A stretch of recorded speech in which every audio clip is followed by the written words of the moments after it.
ਮੈਂ ਤਾਂ ਨਾ ਕਾਜੀ ਅੱਗੇ ਹੀ ਆਈ ਛੇਕ ਲਵੇ ਪਰ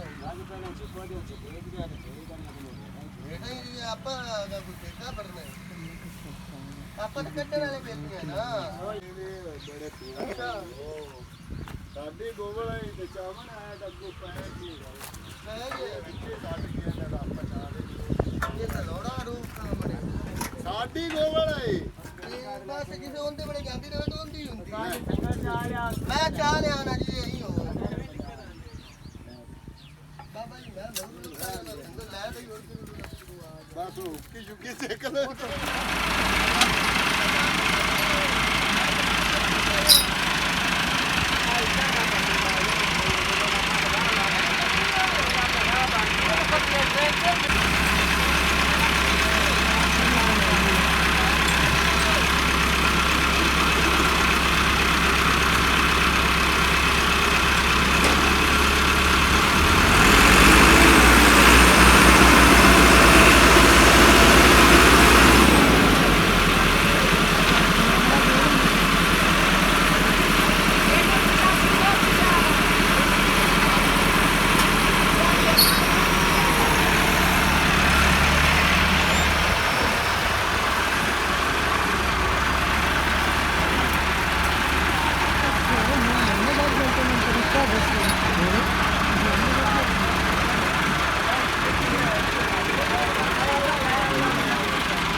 काजी पिछा मेरा हिसाब वाला ही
मेरी मम्मी